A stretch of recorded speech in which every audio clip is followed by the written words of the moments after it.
Hi, and welcome back to the third session. I'm Gianluca Fiorelli, and today we are going to have a very good new guest.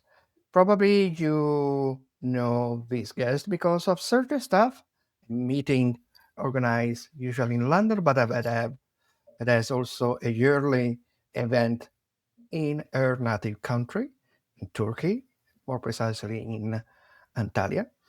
The guest of today is many things. I mean, if you go to her LinkedIn, you can read that she is a freelance SEO consultant, but obviously, as I was just telling before, she's also the founder of Search and Stuff, the networking project. And also, she's the co-founder of Global Cybersecurity Network. The guest of today is, and I hope to pronounce it correctly, Yagmur Simsek. Hey, Yagmur. First of all, the pronunciation was correct? Yeah. The original is without G. It's like a long A. Ah, But okay. but I also call myself Yagmur in UK because we don't have the silent G here. Well, so let me call you correctly, Yamur. Yes, Yagmur. Okay. Yes. So, Yamur, welcome to a session. And first question, a Yeah. classic question of a starter of a session. How SEO is treating you lately with all the craziness of things that are happening in the search world? Yeah. We have a love and hate relationship at the moment. One day I wake up with a new strategy which works really fine in SERP, but then the other day obviously I'm hit by AI overview metrics and finding myself trying to tell my clients like, oh, we need to work on new KPIs, new metrics and new strategies to capture those trends and insights. So yeah, love and hate, still learning, it never ends. And we are also I'm also seeing other case studies and getting some inspiration from other works and try to also implement those changes to my clients' works. And it's the never ending process. Yes, actually it is. And actually it is a process where even the most experienced SEO substantially had somehow to reset in order to understand how things works now, but especially try to understand how things are going to work in the future because it looks like a very changing environment. It's one day ChatGPT is working with a model, and now we have ChatGPT 5, and the older model is not working anymore, at least for if you are using ChatGPT also for things which are not just searching stuff. And regarding KPI, what are the most common questions that you are receiving from your client? Yeah, I think I have a few. So the first one is that how do we become visible in, let's say, search GPT results or AI overviews or in other search areas? And obviously, there is not an exact specific formula. Like it's not a science at the moment for me. So we always try, test, and see if it's working. Sometimes it's working, and it's good to capture those visibilities. And for to capture those visibilities, we need to be trying the new tools in the industry because obviously all of them are trying new data, new AI capabilities, and also there are new names coming up. Like for example, myself, I've been invited to test a few different tools in the past and give feedback on how they capture the data and provide the metric, and if that was useful to me as an SEO consultant. So I also always try to give feedback and try new tools so that because at then it will turn back to us, like it will help us to visualize or to give the numbers to our clients, so it's gonna be helpful for us too. So I tend to help the industry in that way as well. But also other question is how we gonna measure if, I mean, some clients don't care about if they are visible in AI overviews, but they still care about if people are clicking on their website from those overview results. So in that case, I think what we need to do is, while we are educating our clients or the teams that we are working together with, we also need to be aware of the new trends coming and maybe the studies that has been conducted by other experts and see their takes from their tests and what is working for clicks or what's not, or if that's the clicks anymore, or what about the domain authority, if it's helping to be seen in AI or reviews. Because if you're a new brand and if you're actually seeking for brand awareness, I think it's really important from my perspective. I think it really gives a credibility to your brand to be seen in those results, even if they don't click on your brand, but you have your brand visibility starts increasing from different point of views. I'm saying this because it's important for me as well, as I'm the co-founder of Global Cybersecurity Network and Search as Staff founder. I'm seeing that my brand is visible on those results.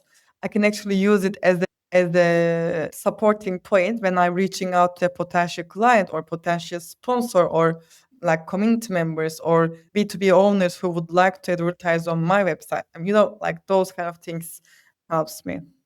Cool. This is an interesting perspective. So, using AI overview as it was a window shop, substantially. So, in order to show your offerings, your services, your merchant, your products, and start popping there in the memory of a potential customer and using it also as a proof that, okay, if Google is signaling me on AI overview, that means that I'm relevant for this kind of information. So yes, it's an interesting point of view. I think it can be interesting. You were saying about B2B because Mhm. of search and stuff and the cybersecurity project.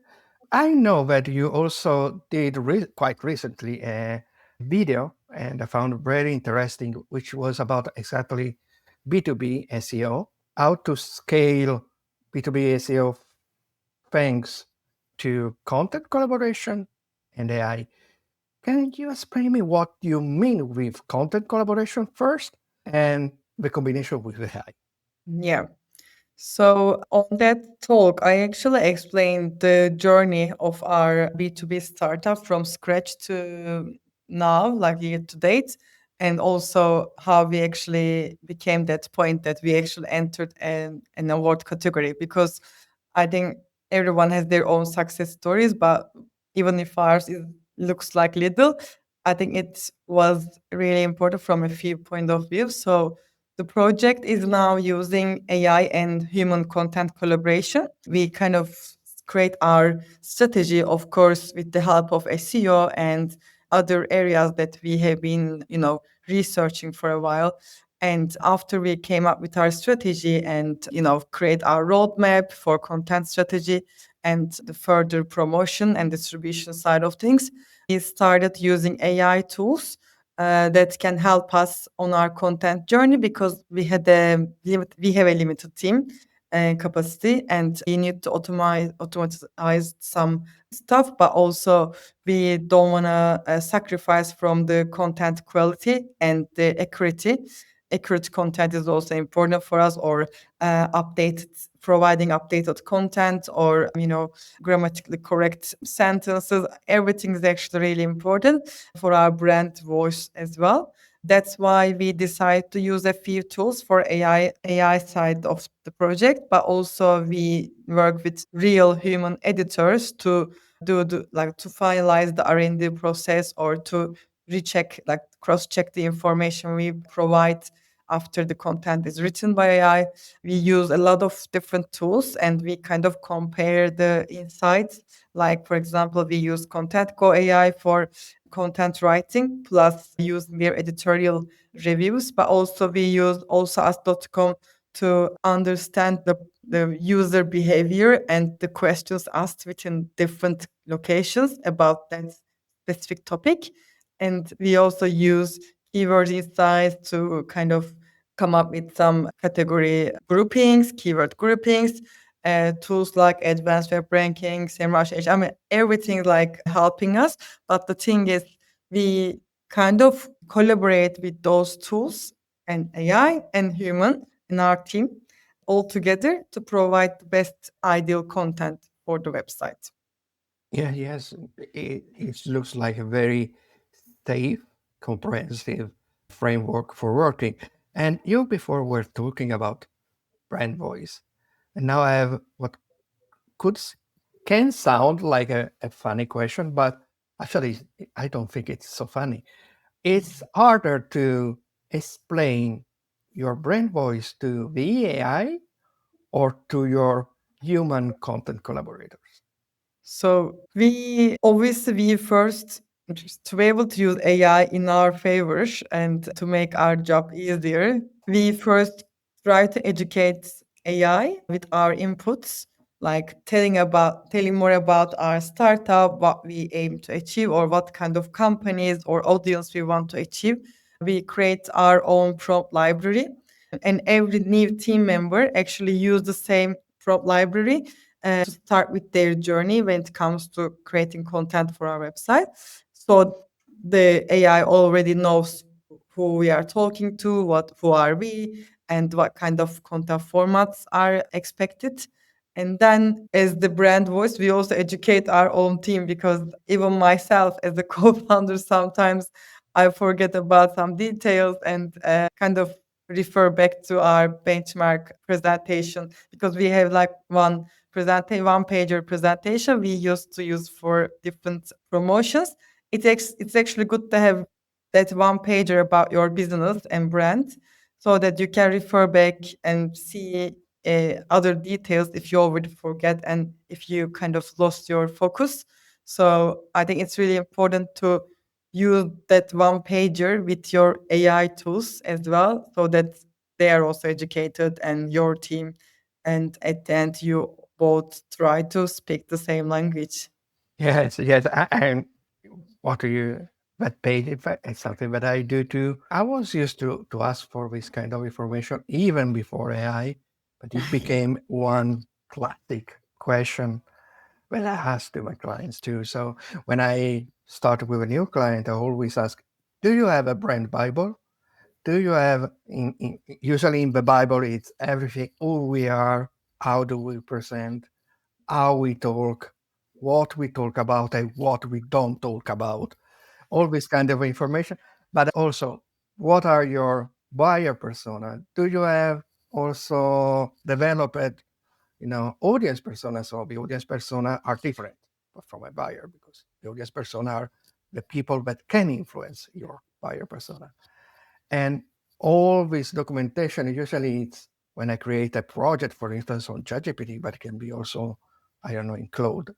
When I create a project, when you create a project, you can store documentation. And Yeah.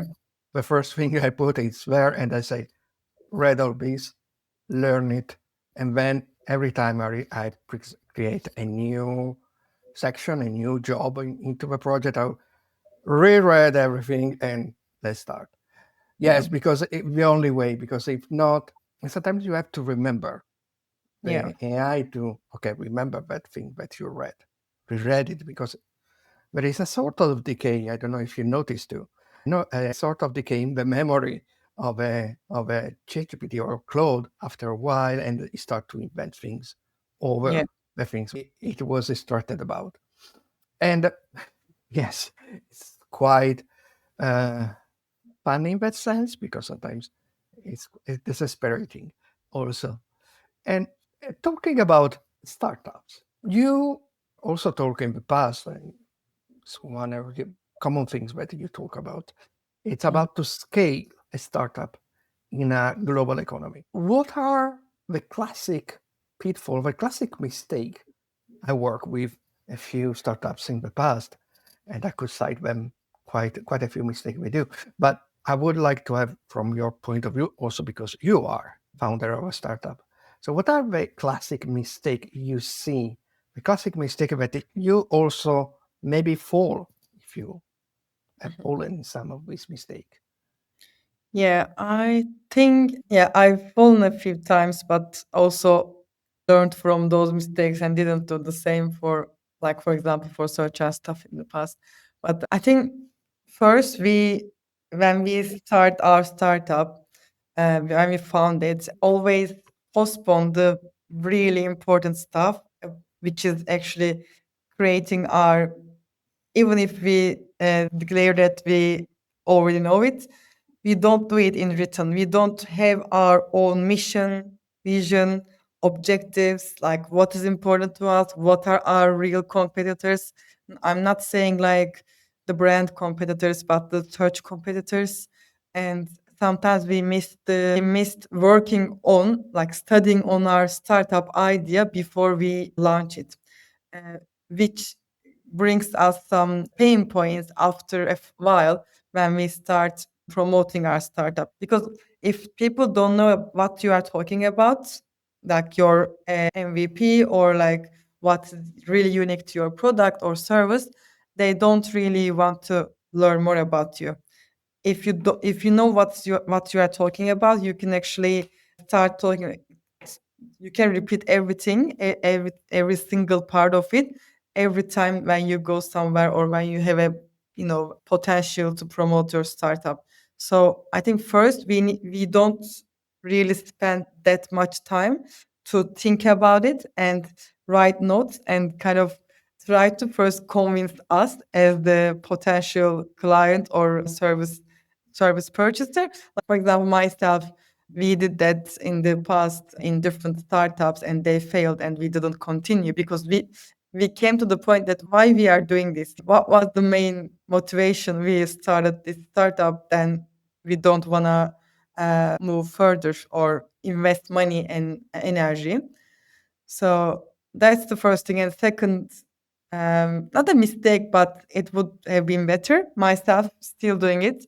I am so perfectionist and I'm kind of waiting until I put everything in order and then that trend goes and someone else actually does apply that idea. So I didn't act really quickly in the past on a few ideas. So and then I missed that opportunity in the sector.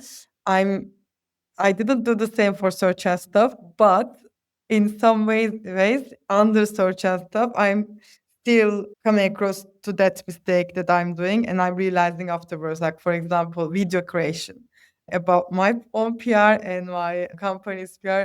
So we came to that point because we tried to be perfect on the video, and then we kind of failed in the video distribution after our first conference because we had the video itself in the hard disk and somehow we couldn't manage to act quick and then post those videos online and someone else posts about the same topic in different versions and then we missed the opportunity in in the search results. So those kind of things we learn from mistakes, but as long as we don't repeat it, I think we are fine. Well, I hope so. Yes, velocity. I mean, can see myself reflected on this mistake. I tend to be a perfectionist too. It's, for instance, when I have to write something, for instance, a blog, takes me such a long time, and not really. I always justify with myself because of English. I'm Italian, and I have to write in English. It's just a poor justification that I do to myself. It's more because I start to write it. I have this, I don't know if it happens to you to have Mhm. this idea very clear in your mind and feeling really lazy because you already know it. And you think that just typing it and putting it on a document is wasting time because you Yeah. already know it. But obviously, that is if I don't put the idea I have in a real blog post, nobody's going to read it. So yes, this combination, finding this balance between being a perfectionist, so to present a very shiny final product, and timing, obviously in our work is necessary. And talking about velocity for startups, obviously the third session is main argument that is SEO, but we don't talk just about SEO. What is the channel that help your startup to be faster noticed? Probably Mm. not SEO, probably are other things. The channel that you found more effective for your startup amplification as a brand.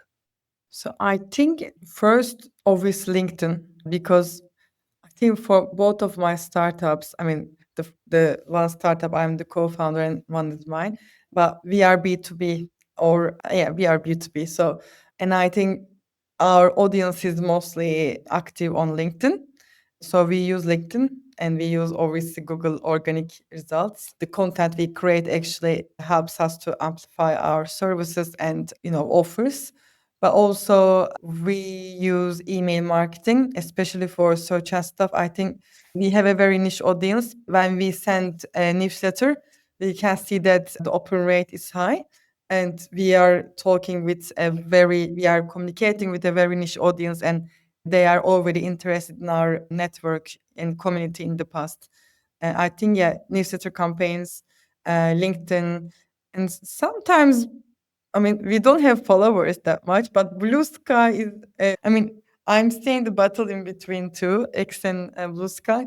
So we post everywhere because we want to be visible whenever someone search for, and we want to be there, even if if that's the one person, we want to be discovered by that person. So we currently are focusing on YouTube Shorts and videos, which again brings us some visibility. And I can see that it is quicker than other posts, short videos, especially also Instagram Reels. So our audience is growing thanks to those. Yeah, but also I think being visible in different publications, like in your industry, not only your website, but also you are around, like you are joining conferences and talking about your brand and word of mouth. I think networking is the biggest muscle of our project at Search and Stuff, because we kind of create that network and people talk about us in different platforms, offline and online, and it actually helps. And yeah, and private channels, private Slack channels, WhatsApp groups, they are really important. Yes, let's talk about networking because I think it's because of AI, because of brand mention, and because of how all the surfaces like Google, ChatGPT, and others are really favoring the classic Reddit, the classic Quora, the classic LinkedIn post sometimes, and or for things like Google now quite recently started to no, it's not really indexing, but quite similar. It's started to show Instagram professional. We must be clear, not everybody's Instagram, just the professional accounts of Instagram are going to be are shown on Google now. And but obviously, at the base of all this, there are two different types of option. Or you're bad and you're going with the spam side, which is ultimately maybe a short, strong success, but ultimately not going to win the favor of the people you want to target, or the networking thing. So you were saying that networking is so important. And networking means also being able to create and maintain a community. From your experience, what are the things that contributes in not only in creating, but especially in maintaining a community, and what are the things that could kill a community? Good question. I think, yeah, should I start from the positive thing and the negative Yes, thing? obviously. Yeah, I think the good things that can actually empower the communities are obviously good communication between your network, but also being able to provide return. Like, for example, if you have supporters or sponsors, or you have community members, if you are providing the return in a valuable and meaningful way, I think it's really important, because it's not only, let's say, money, membership, or whatever anymore. It's also creating value, and if people are feeling like they belong to your community. So I think we have amazing examples from our industry, like Women in Tech SEO, right? From day one, I entered their close community, but a global one. So I felt so belong to that community, because I just first moved to London and then discovered that community just before I moved to London. And I felt so, welcomed, and I didn't feel alone in London as a new person. So I could ask everything about SEO, and people were not really judging you. People were like, helpful and supportive. So people create those values themselves, but it's really important to be able to have those people in your community. So it's kind of a, give and back kind of thing. And yeah, and especially when you are creating the community yourself, it is really important to be able to manage it according to your code of conduct and your vision, your mission. It's really important that you are understood by your community as well, and your personality while you are managing all these things are really important to other people, because sometimes I find myself like myself as well. I'm now trying to manage the community, but sometimes I even lost my control, because sometimes I like we have a WhatsApp group. The other day, someone else tried to spam our group chat, and I was sleeping at that time. And we all, of course, we had community admins, but they were also sleeping and in that time. And we were like shocked when we woke up, and I was like, I'm trying to block that user, etc. But you know what I mean.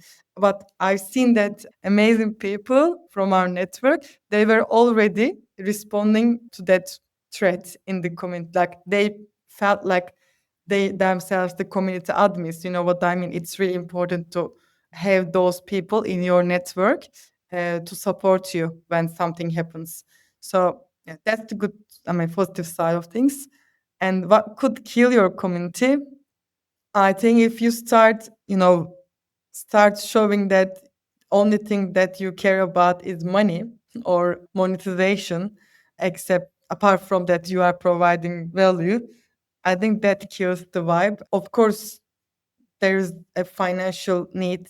Myself, I'm still needing sponsors and partners for the events and conferences, but that's not the only thing we should be focusing on, because if we focus on the right thing, it comes eventually. People eventually wants to support you and be with you.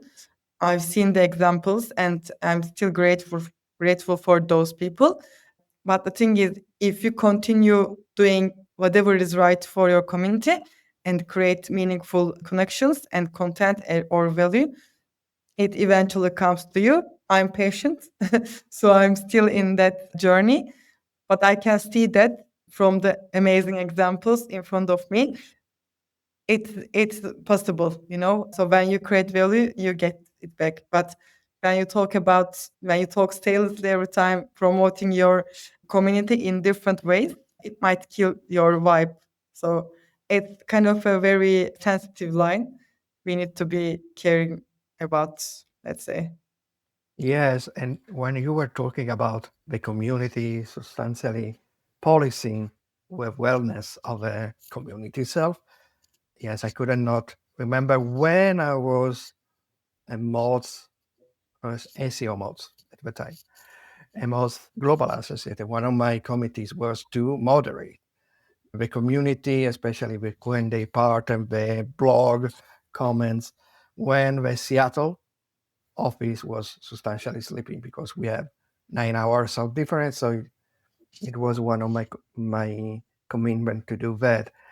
And I remember that many times because of work, obviously, I wasn't able to enter immediately and check the things. The community of most week at the time Mhm. was really big and powerful. Already policing by itself. So this is maybe the most interesting and positive thing of creating a true lively community that it's governing themselves. Maybe sometimes you find into the community members one that are even more loyalist than the community founder. So Yeah. when the founder want to change something, they say, no, the community was this.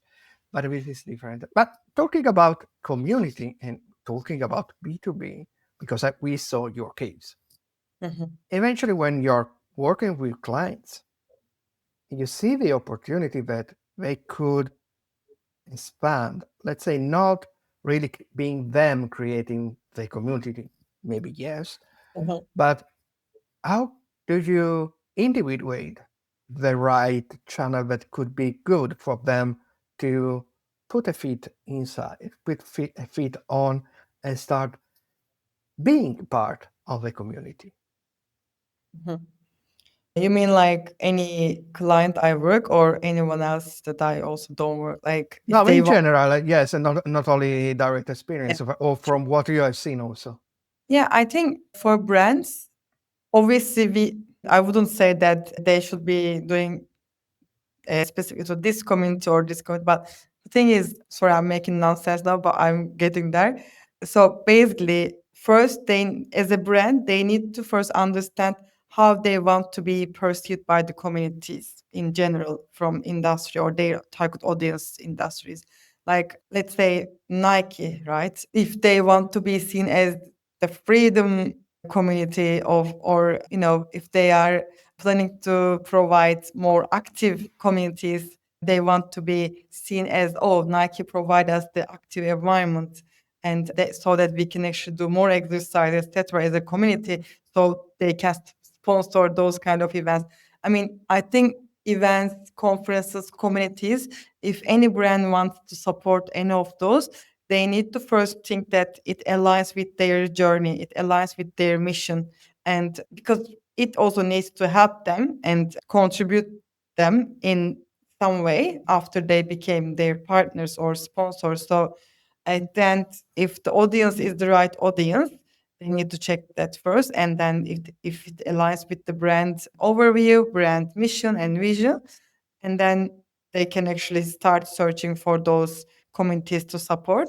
And obviously, as community owners, we also need to provide like dedicated documentations to tell about our audience, the level of audience, and maybe demographics, and any additional numbers and figures we can share with them to help their decision making process easier.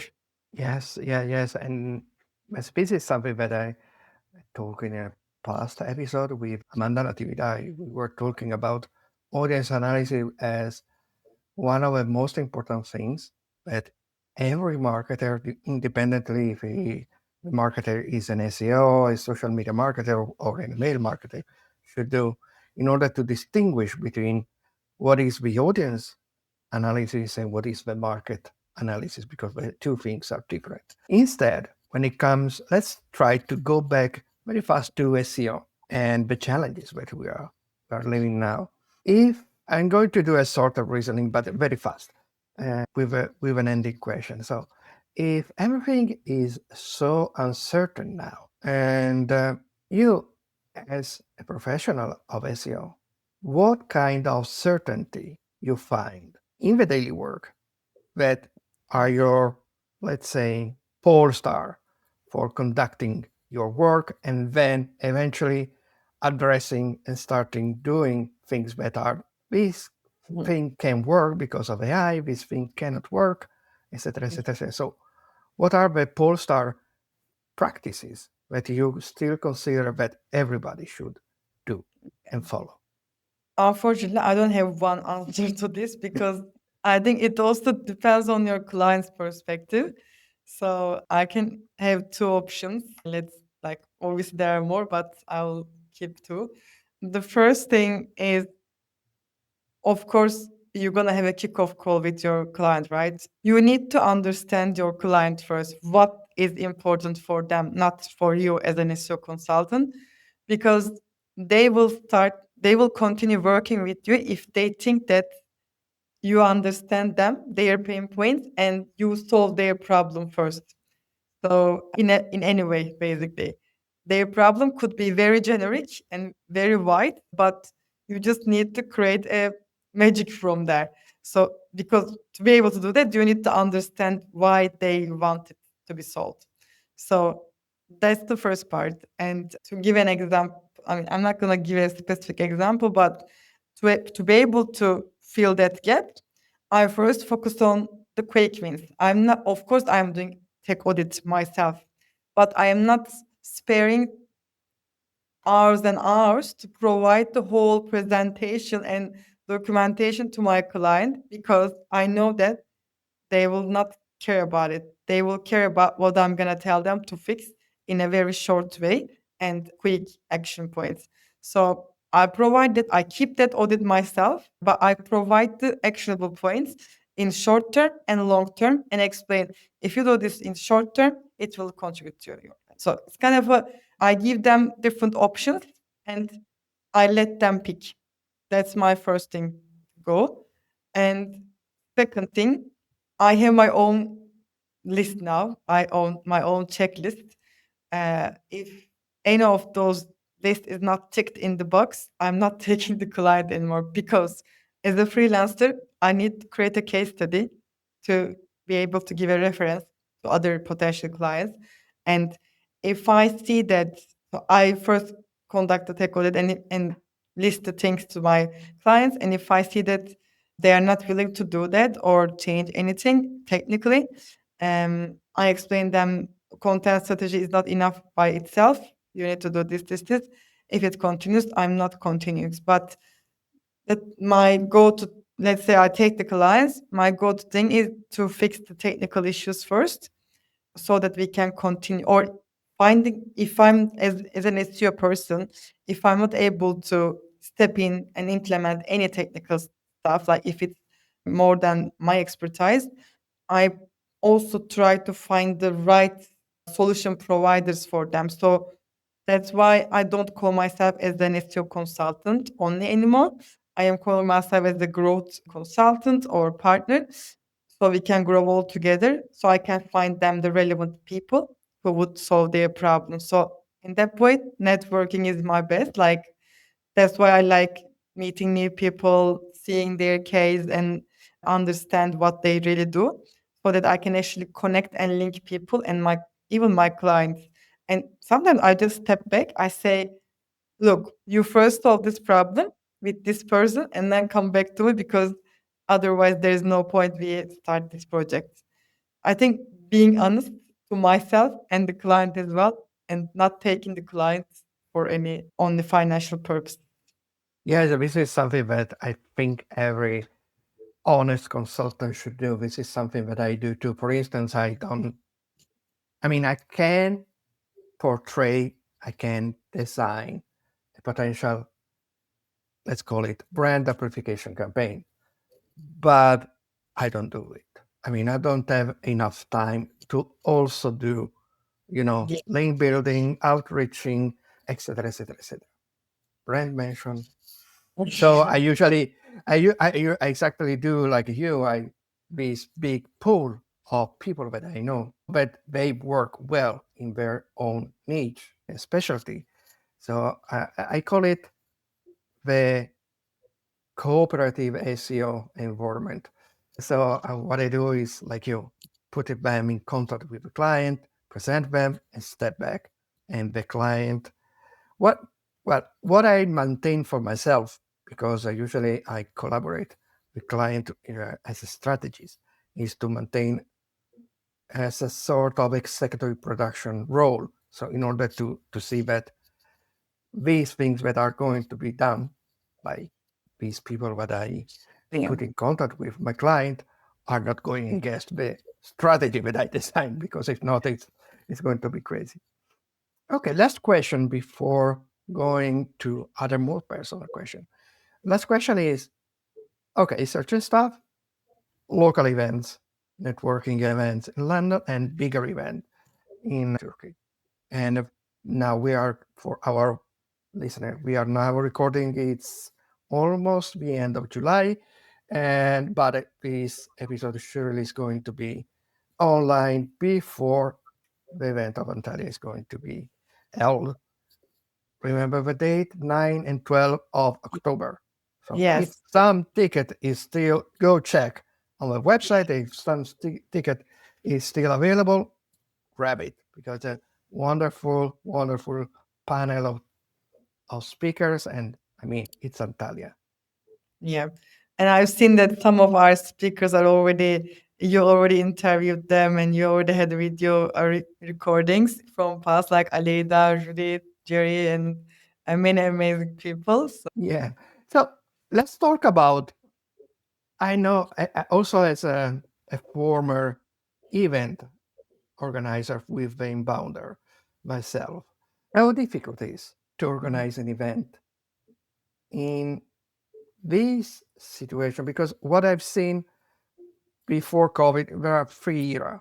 Before COVID, during COVID, when everything was, for obvious reason, virtual, then a huge return to presential conferences. And especially here in Europe, what I've seen, in your case is one of them, a lot of new events, regional events or state events in not the classic places, like usually in the UK, but we see in Serbia, in Romania, in Bulgaria, in Turkey, Yeah. and many other places. And why do you think this sort of renaissance that I see some difficulties to maintain is pop up? All of a sudden, all these smaller events, also the return of big events like, Yeah. ESLX Advanced returning in a live situation, Href Evolve, Yeah. etc., etc., etc. How do you think this returning to live conferences, and what are the risks of so many conferences? Yes, I think I'm one of those who break the rules and organize the conference. I mean, from my perspective, I don't see other conferences as, let's say, competitor, or like I'm not a competitor to them. I didn't think about that when I'm actually starting this, because we started as London. Actually, it all started as networking dinners are organized voluntarily, and I just made the name up like, oh, search your stuff. We're gonna talk about anything, and I actually was organizing it because people love the Turkish food, so I was bringing them together at the Turkish restaurants. So it all started like that. And then we started organizing meetups, and then it turned to a big one. And mm, for example, one of the reasons I think it's not going to be, obviously, it's competitive because of dates, locations, travels, flights. Not every person can go and adapt their journey to all of those conferences.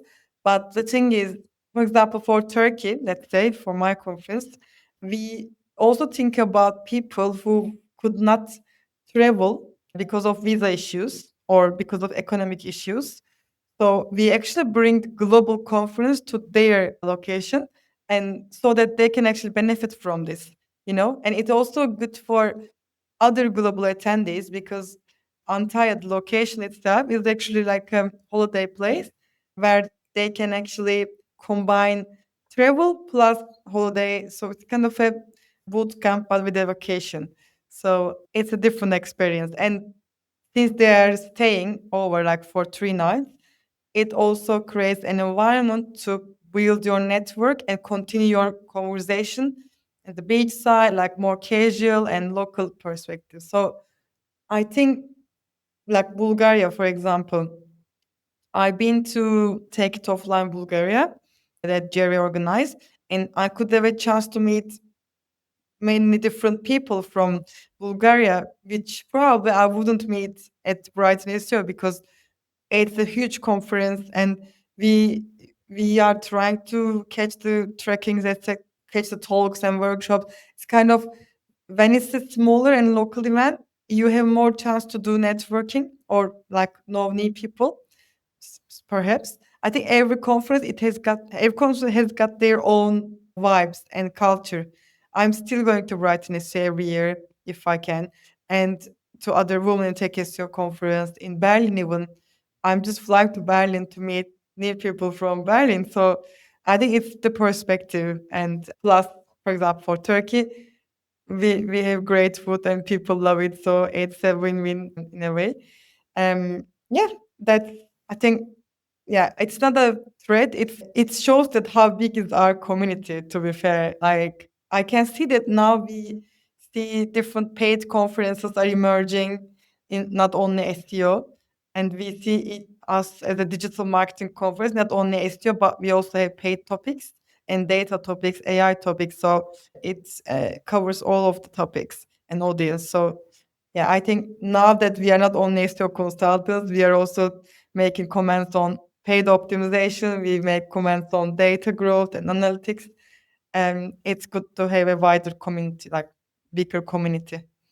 Yeah, yes. And what do you say about offering the opportunity to create a global conference in a country that maybe has the local community has difficulty to travel?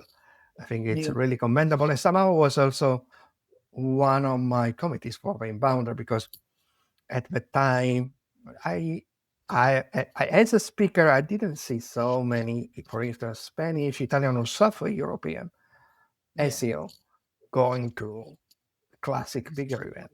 So I wanted to let's create something for South Europe and with bringing all these people, but also mixing and trying to mix local people. So Yeah. Spanish SEO, Italian SEO, or SEO from, I don't know, Middle East, together with more classic Anglo-Saxon SEO, which are somehow it's my pet peeve. I think that, and I think it's also yours, maybe that usually people when think to SEO, to digital marketing, always refer to UK and US. When I mean there is a global world doing the same thing, and sometimes these people that are not from UK or not from the US, some of them are really, really skilled, maybe better. So before closing, I just want to visit a classic moment in the session, in the closing moment of the session.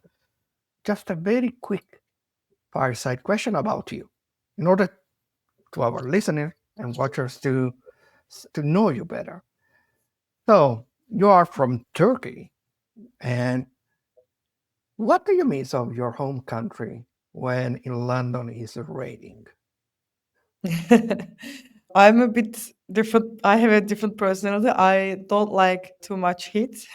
So London weather helps me to focus on my daily life. But when it rains, of course, people ask me, why did you come move to UK? And especially you're from Antalya, very sunny by the sea, etc. But I think I like to keep the balance. So I travel to my and visit my family a few times in a year, and actually even now organizing the conference there. So I try to be active in both countries, but I see London as my base now, and I travel to countries and come back here, and I feel like home is in London now, my home. Obviously, my family is still Antalya, and I still miss Turkey in many different weather conditions. Especially, miss swimming in sea when it's sunny. So yeah, but I think pros and cons for me. And I also like cultural events in London. We have more events in here than Antalya, let's say. And what Yamur does when he's not doing networking, organize dinner with other community member, when she's not working for client. What is the thing that Yamur really loves to do when she doesn't do these other things? Yeah, I like to follow cultural events like musicals, theater, plays, music events. I also write songs and like to sing them. And yeah, I write some other poems and stuff as well, like short stories myself, keeping it myself now.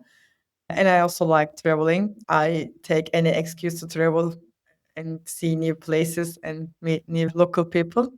So yeah. Cool. Well, let's see if in the future we are going to know Yamur Simsek more like a writer and an Oh, SEO. Oh, maybe. Yeah, yeah, why hope. not? Let's talk. Yeah, AI Okay. ruined everything. And now I feel like even if I'm gonna publish a book, if people think like, oh, this is AI written. So I was like, okay, let me wait for a while and see how it goes. Correct, correct. Well, Yeah, thank you, Yagmur. As it was a real pleasure to have you here. I think you. myself first, I've learned a lot of things today. And let's see, let's promise ourselves to see again in a new episode, maybe in the future, to see Yeah. what things have become in our crazy world. Yes. And thank you.